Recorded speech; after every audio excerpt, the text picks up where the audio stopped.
아멘. 2022년도 새해 첫 주입니다.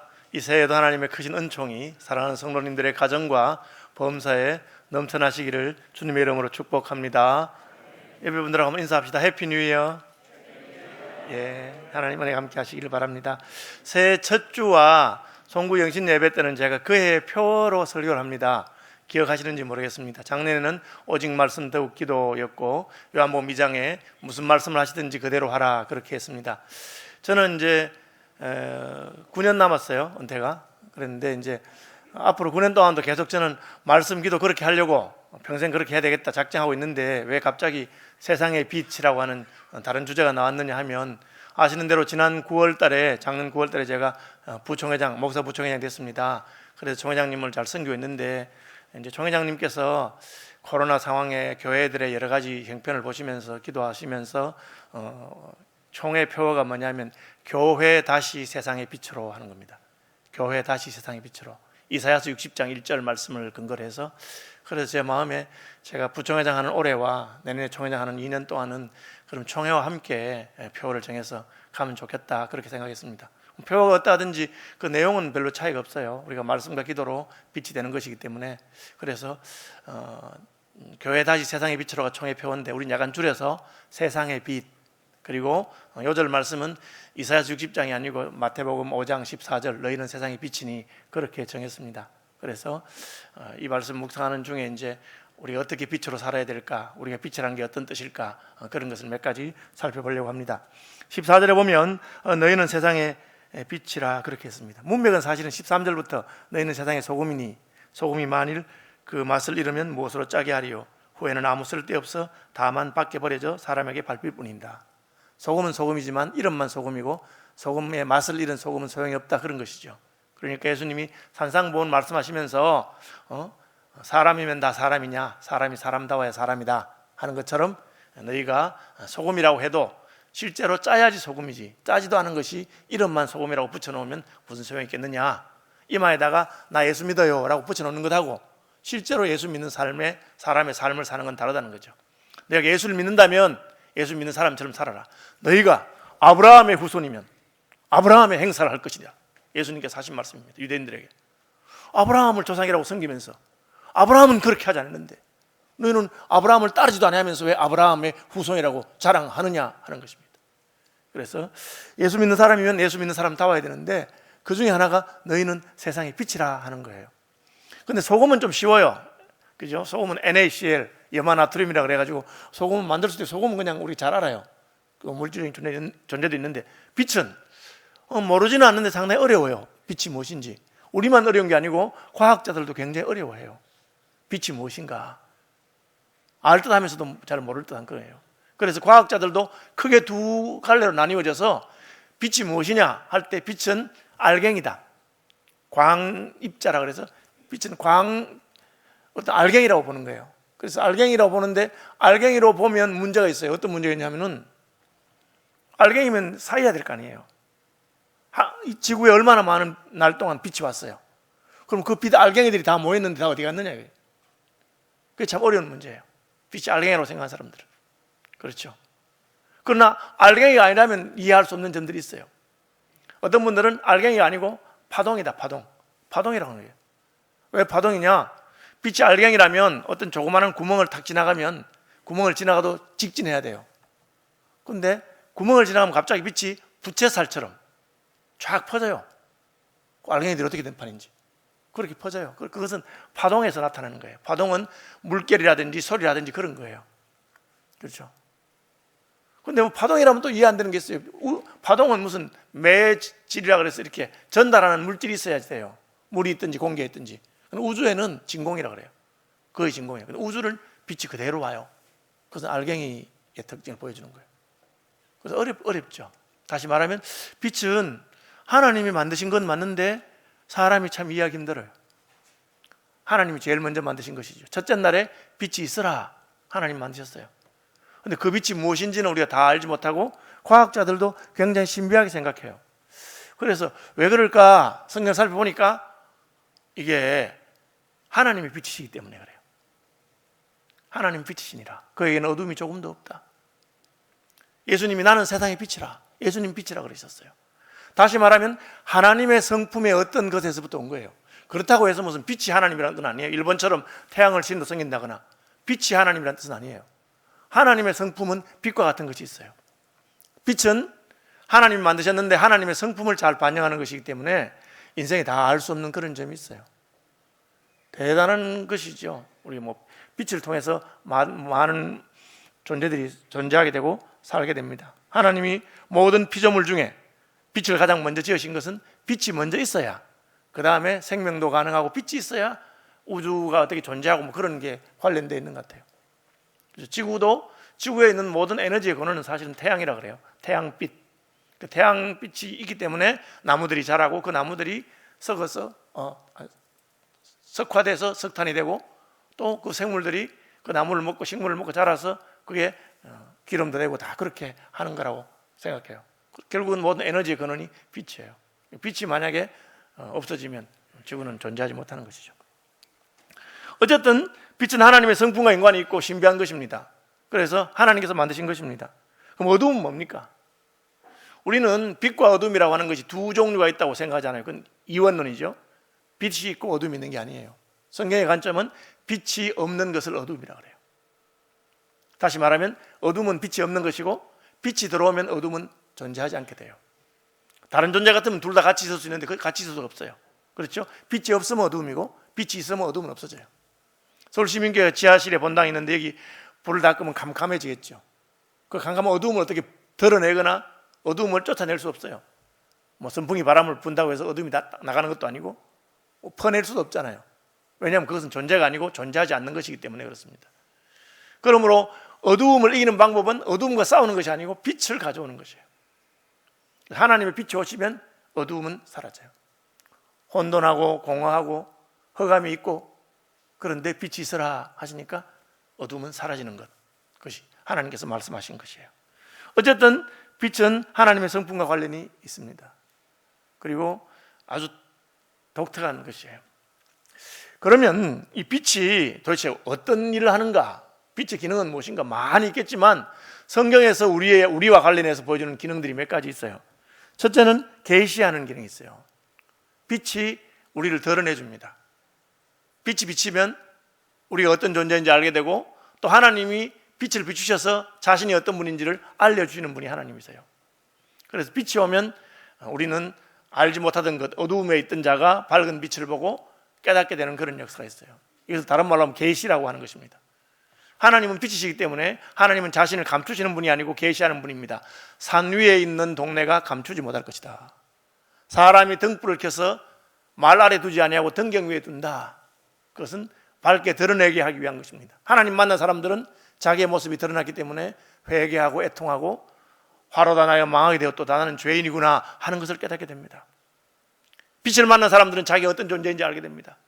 빛을 만난 사람들은 세상이 어떤 존재인지 알게 됩니다. 우리가 욕심과 욕망에 가득 차 있었지만 그것으로는 우리를 만족해 할 수 없구나 하는 것을 깨닫게 됩니다. 그것은 하나님이 계시하시는 분이기 때문이죠. 그러므로 성경의 진리는 모든 사람에게 열려 있습니다. 성경 말씀 가운데 들은 어려운 부분이 있어요. 그러나 분명한 것은 중요한 부분은 어려운 부분에 속해 있잖아요. 너무나 분명하고 모든 사람이 잘 알 수 있는 그런 부분이 더 중요한 것이에요. 어떤 사람들은 마치 성경 구석에 있는 어려운 구절, 잘 이해하기 힘든 구절, 그것을 가지고 자기들이 특별한 지식을 가진 것처럼 말하는 사람들은 하나님의 성품이 맞는 분들이 아니에요.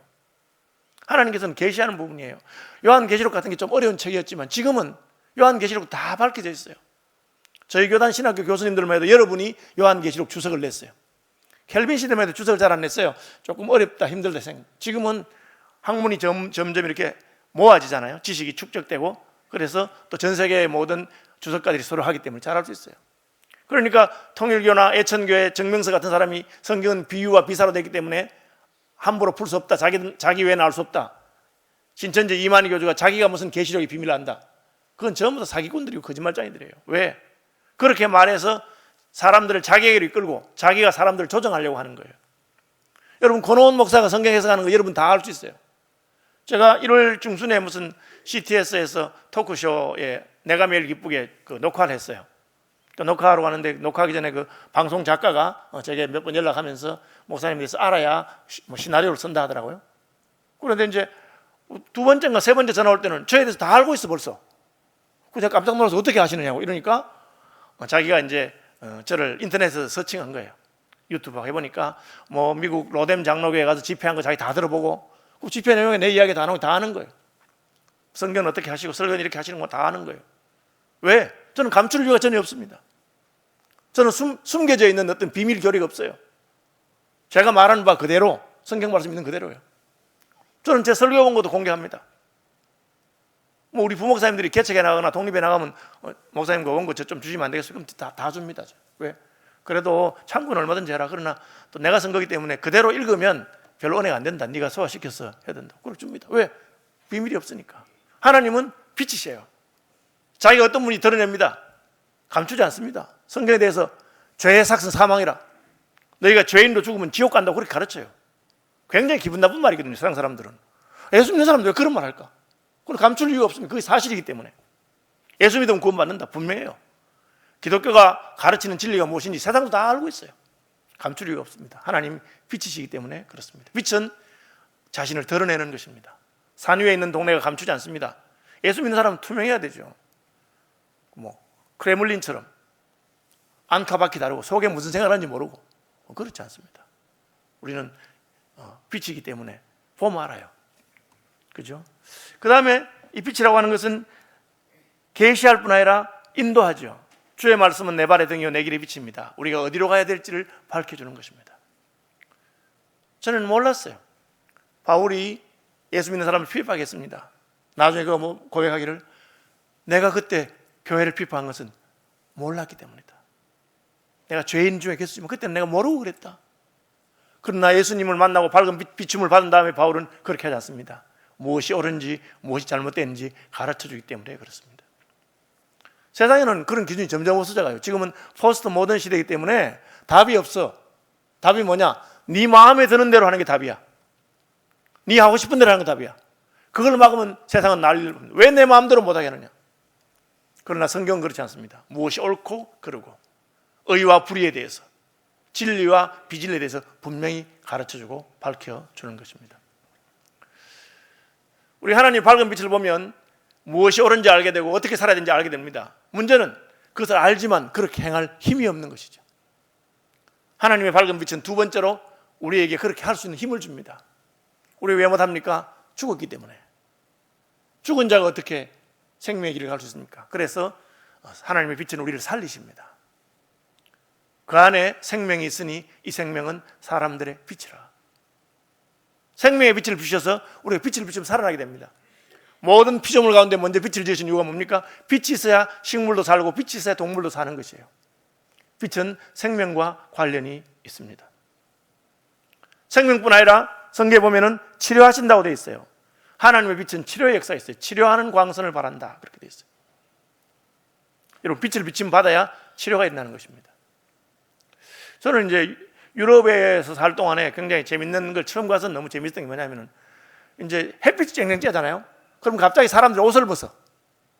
남자 여자 벗고 그냥 일광욕을 해요.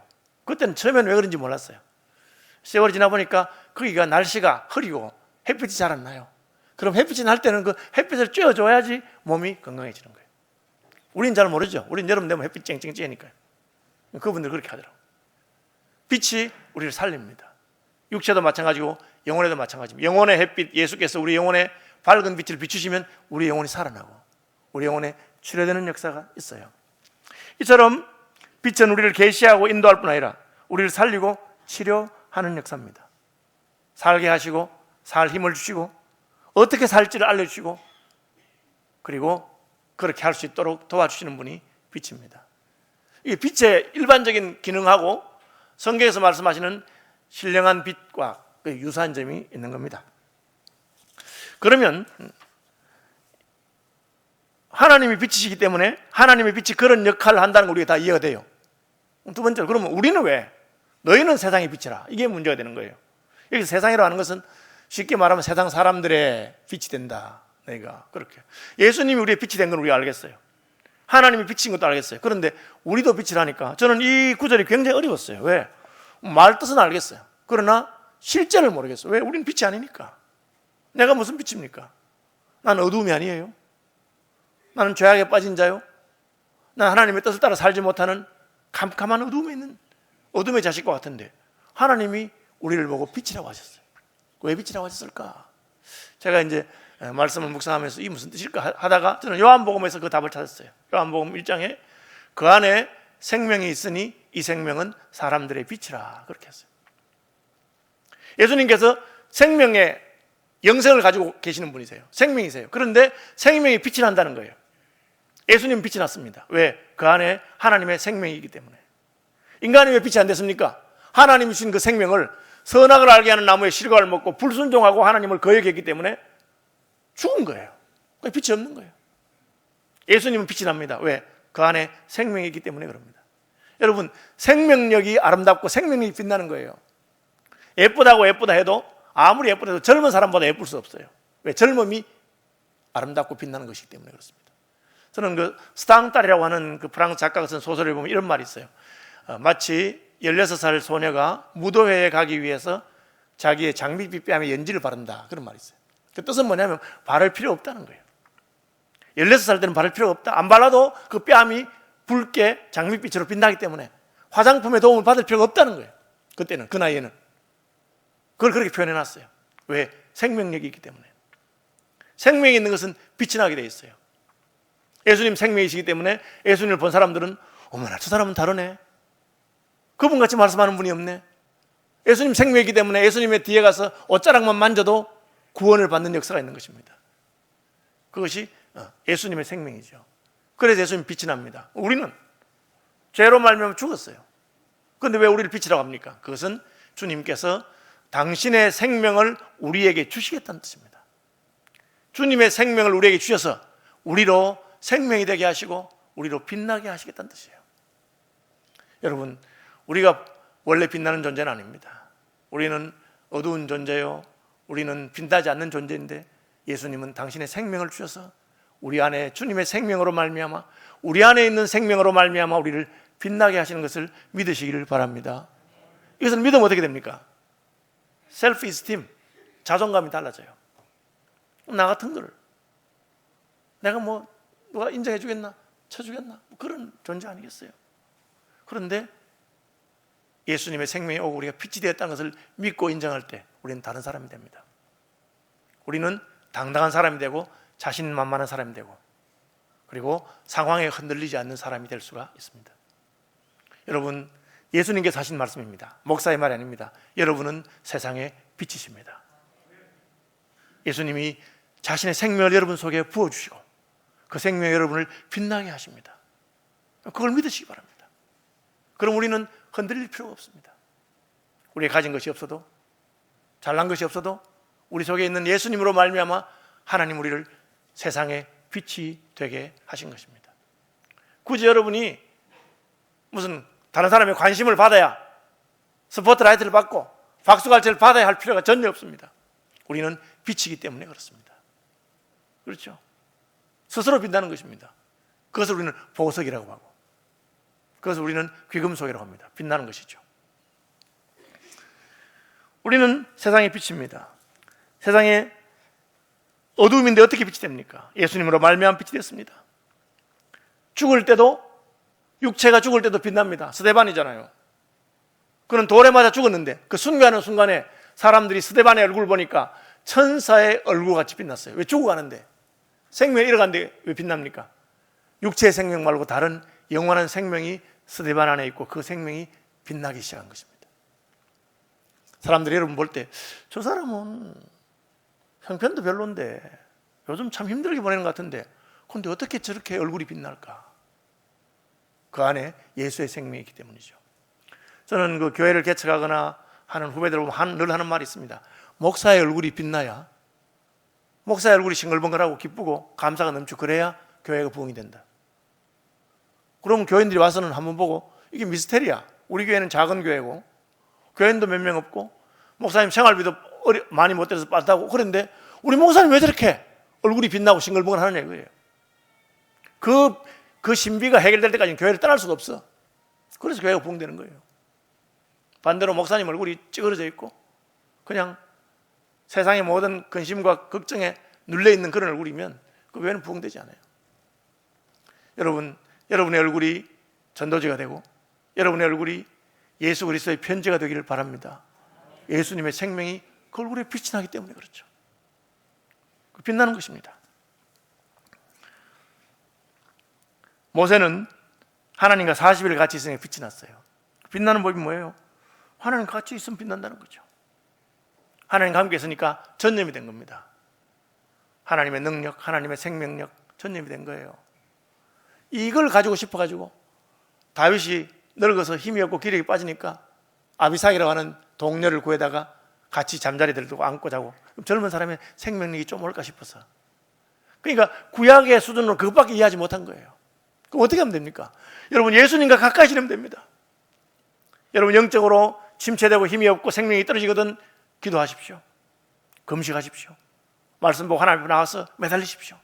주께로 더 가까이 나가서 주님, 나는 주님을 사모하고 사랑하고 주님 내 속에 충만히 오셔서, 그러면 성령으로 충만하면 그 얼굴이 빛나게 되는 것입니다. 빛을 가진 사람들은 자존감이 있습니다. 또한 빛을 가진 사람들은 책임감이 있어요. 왜? 우리를 세상에 빛이라 했으니까 세상의 어두움을 우리가 밝혀야 되는 것입니다. 대한민국이 망하는 것은 믿지 않는 사람들 때문에 망하지 않습니다. 예수 믿는 사람들이 잘못해서 망하는 거예요. 예루살렘에 의인 한 사람이 없어서, 소돔과 고모라에 의인 10명이 없어서 망하는 것입니다. 성읍은 의인으로 말미암아 진흥하게 된다고 그렇게 말했어요. 왜? 하나님의 생명의 역사가 그 사람과 함께하기 때문에 그렇습니다. 지중해에서 풍랑이 이는 때는 배를 몰고 가면 안 돼요. 요즘 같은 큰 배가 아니에요. 작은 배, 지금부터 2000년 전의 목선입니다. 바울을 태운 배가 안 가야 되는데 출항했어요. 겨울이 지나서 풍랑이 이는 시절 가는데 유라굴로로 가는 광풍이 부니까 그야말로 풍랑의 나뭇잎처럼 배가 막 흔들립니다. 어떻게 되겠어요? 그러나 바울이 하나님을 기도합니다. 하나님, 이제 제 생명이 끝입니까? 어떻게 하니까 하나님, 걱정하지 마라. 너 안 죽는다. 너의 사명이 남아있고 너만 안 죽는 거 아니라 너 때문에 이 배에 탄 사람 전부 다 내가 살려주겠다. 그렇게 했어요. 바울이 뭐랍니까? 여러분 형제들아, 걱정하지 마라. 어젯밤에 내가 섬기는 하나님이 내 곁에 서서 말씀하시기를, 배에 화물은 다 잃어버릴지 몰라도 생명은 하나도 잃지 않는다. 나는 내게 말씀하신 대로 될 줄로 믿는다. 그 죄수로 잡혀가는데 그 바울의 말이 듣는 모든 사람들에게 힘이 되고 위로가 되고 그들을 인도하는 자가 됩니다. 그 배를 책임진 사람이 누굽니까? 선장이 아닙니다. 바울이죠. 바울 때문에 하나님이 그 배를 붙들고 계시는 것입니다. 여러분, 예수 믿는 사람은 그런 긍지가 있어야 되고 또 그런 책임감을 느껴야 돼요. 우리가 잘해야지. 세상 풍조는 나날이 잘못돼가고 세상은 진짜 하나님 앞에 심판받을 수밖에 없는 그런 상황이라도, 그렇죠? 교회가, 여러분, 중국의 지하교회가 중국을 살리고 한국의 교회들이 대한민국을 살리고, 여러분, 그런 것을 아셔야 됩니다. 왜? 우리가 세상에 비치기 때문에, 우리를 통해서 하나님이 역사하시기 때문에. 그게 책임감이죠. 또한 리더십입니다. 예수 믿는 사람들이 이끄는 거예요. 그분의 말이 어느 위치에 있든지 그 말대로 됩니다. 누굽니까? 요셉이잖아요. 요셉이 감옥에 갇혀 있는 사람이에요. 그런데 아무도 해석하지 못하는 왕의 꿈을 요셉이 해석합니다. 그것은 단순한 해석이 아니라 앞으로 14년이 어떻게 될 것이, 14년 앞을 내다보는 하나님의 관점이에요. 그 관점을 들으니까 왕이, 이렇게 말하는 사람이 나라를 이끌어야 되겠다. 그렇게. 여러분, 저는 정치가들이나 뭐 다 볼 때마다 마음이 참 아픈 게, 하나님의 관점으로 이 나라와 이 민족을 향한 비전을 보는 사람들이 별로 없는 게 참 안타까운 거예요.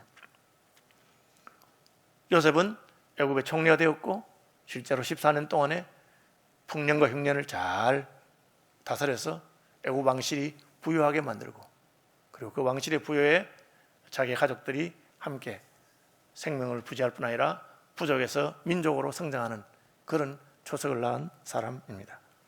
우리는 세상의 빛입니다. 세상의 어둠을 밝힐 뿐 아니라 세상에서 하나님의 역사와 하나님의 증거를 드러내는 존재입니다.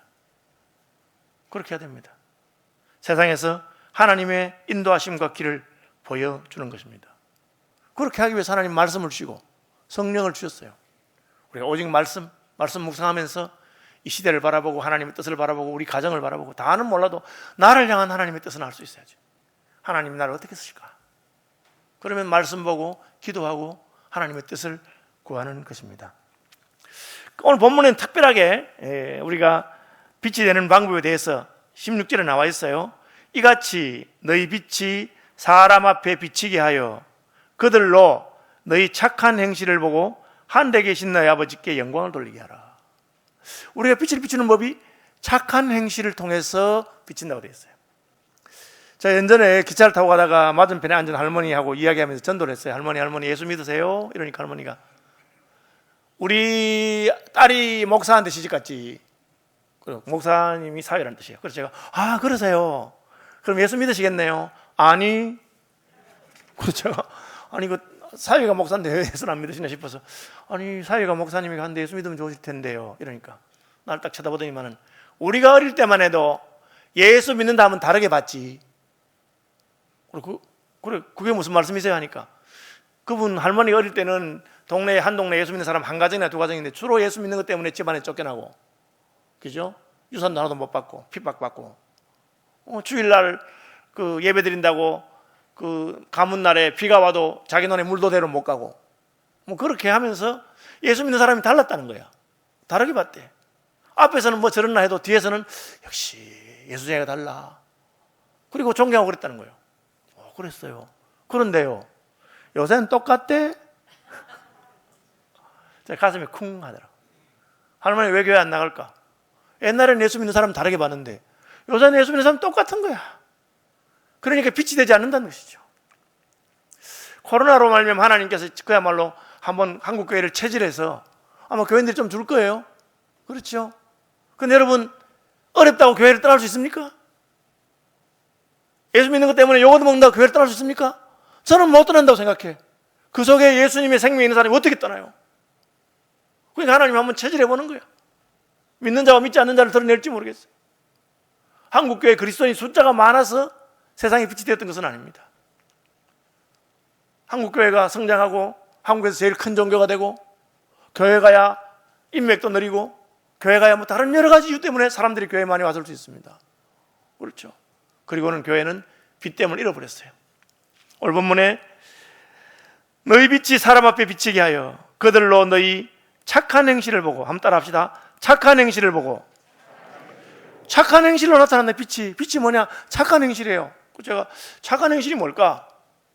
뭐 물론 우리가 일반적으로 생각하는 착하고 나쁜 게 있죠. 뭐 착한 것 나쁜 게 있습니다. 성경을 살펴보니까 이 착한 행실에 대해서 하나 나오더라고요. 디모데전서 5장 10절 선한 행실에 증거가 있어. 선한 행실이 뭐냐? 혹은 나그네를 대접하며 혹은 성도들의 발을 씻으며 혹은 환난당한 자들을 구제하며 혹은 모든 선한 일을 행한 자라야 할 것이요. 선한 행실의 증거가 뭐냐? 무엇을 선한 행실이 하느냐? 네 가지로 말했어요. 첫째는 나그네를 대접하며. 물론 이때는 아마 순회 전도자들, 그때는 무슨 여행 다니는 시대가 아니잖아요. 2000년 전에 놀러 다니는 시대 아니에요. 그러니까 나그네가 있는 건 아닌데 순회 전도자 있고, 오늘날로 말하면 오늘날은 세계가 막 섞이면서 대한민국 사람 아닌 분들이 대한민국에 오는 분이 있어요. 저는 아프가니스탄에서 온 유학생들 10명을 몇 년 동안 장학금으로 잘 길러본 적이 있어요. 기대대로 되지 않아요. 그분들이 뭐 이렇게 잘해주면 뭐 예수도 믿고 갈 것 같은데 꼭 그런 건 아니에요. 그냥 돈 받고 후원 받을 때는 뭐 교회도 한 번씩 나가긴 하는데 꼭 그런 건 아닌 것도 많아요. 실망도 많이 하곤 해요. 그러나 어려움 당할 때마다 저한테 연락이 옵니다. 왜? 예수 믿는 사람한테 가면 도움이 될 수 있는 거 알기 때문에 힘들면 옵니다. 이번에도 아프가니스탄 탈레반 정부하니까 막 이 친구가 그 두고 온 동생들 때문에 얼마나 애타하는지 몰라요. 어떤 일이 생길지 모르니까. 그죠? 여러분, 우리 땅에 와 있는 많은 나그네들이 있고 뿌리 뽑혀 있어서 갈 바를 알지 못하고 정착할 곳이 없는 사람들이 나그네겠죠. 혹은 나그네를 대접하는 것입니다. 나그네니까 모르는 사람이에요. 왜 대접합니까? 예수님 때문에. 저는 그 ISF라고 하는 국제학생회 인터내셔널 스턴트 펠로십이라는 단체 이사로 오랫동안 봉사하고 있는데 거기 보면은 한국에 와 있는 외국 유학생들의 정착을 위해서 수고합니다. 우리 교회 부목사로 계셨던 이채원 목사님이 ISF 간사를 오래 했죠. 그분이 오래 간사하고 내가 물어봤어. 너 간사하면서 배운 게 뭐냐? 야, 목사님, 한 영혼을 구원하는 게 얼마나 힘든 일인지. 그냥 뭐 한번 만나서 선물 하나 주고 예수 믿으세요. 그러면 예, 예수 믿을게요. 그럴 줄 아십니까, 여러분? 자기가 평생 자라온 배경이 있는데 끊임없이 사랑을 베풀고 끊임없이 도와주고, 한밤중이든 뭐 그때는 우리 이채원 목사가 강도사 때 총각때 했는데 그때도 뭐 아기 낳는다고 병원에 갔는데 따라가 달라고 하고, 그죠? 또 이 목사 생긴 게 약간 저쪽에 중동 좀만 닮았습니다. 그래 가면 가다 무슨 말하면 사람들 쳐다보면서 야, 쟤는 한국말 잘하네 하고 이렇게 뭐 그런 일도 있고 그렇다 하더라고요. 예. 어쨌든 나그네 된 사람을 돌보는 것입니다. 그럼 뭡니까? 성도들의 발을 씻으며, 예수님이 하셨어요. 내가 주와 선생이 되어 너희 발을 씻겼다. 이게 무슨 말입니까? 세상에는 낮은 사람이 높은 사람 발 씻기고 낮은 사람이 높은 사람 뒤처리하지. 교회는 뭡니까? 높은 사람이, 가진 사람이, 은혜 받은 사람이 그렇게 하는 거예요. 교회만 그렇게 합니다. 일본은 교회는 많지 않지만 진실된 그리스도인들이 많아요. 일본의 어느 교회에 한번 방문했다가 이제 다다미 방이잖아요. 그러니까 신발을 벗는데 누가 이제 늙어 소리 안 듣던 분이 신발 자꾸 정리해 주겠더래요. 그래서 야, 뭐 신발 정리하는 사람인가. 나중에 알고 보니까 일본에 있는 유명한 대학교의 총장님이셨어요. 전혀 개의치 않습니다. 왜? 예수 믿었으니까. 내가 형제를 섬기는 것이 기쁜 일이죠. 그런 마음이 들면 여러분 속에 예수님의 생명이 있고 예수님이 빛이 들어오신 거예요. 그러니까 그게 선한 행실로 다른 사람에게 충격을 주고 도전을 주는 겁니다. 교회에는 직분 받은 사람들이, 먼저 믿은 사람들이, 오래 믿은 사람들이, 그죠? 잘난 사람들이 못난 사람들을 섬기는 곳입니다. 그것이 성도들의 발을 씻으며 환난 당한 자들을 구제하며. 여러분 기억나세요? 작년에 우리가 미얀마에 쿠데타가 일어나고 코로나가 난리를 하고 해서 저희들이 그 돕는다고 헌금도 하고 그렇게 안 했습니까? 그렇죠. 제가 우리 박진희 선교사님 복을 받아보니까 수천 명의 사람들이 도움받았어요. 3차, 4차에 걸쳐서. 얼마나 감사하고, 그야말로 식량이 떨어졌는데 쌀이 오고 무슨 식용유 같은 게 와서 그걸로 한 달씩 살고 그렇게. 그건 뭐 어떻게 사는지 모르겠어요. 어쨌든 그런 일을 하는 것이 그리스도인들 하는 것입니다. 그 뭐 사람 포대어 받았다고 해서 그 사람들이 예수 믿겠어요? 그러나 그분들이 합니다.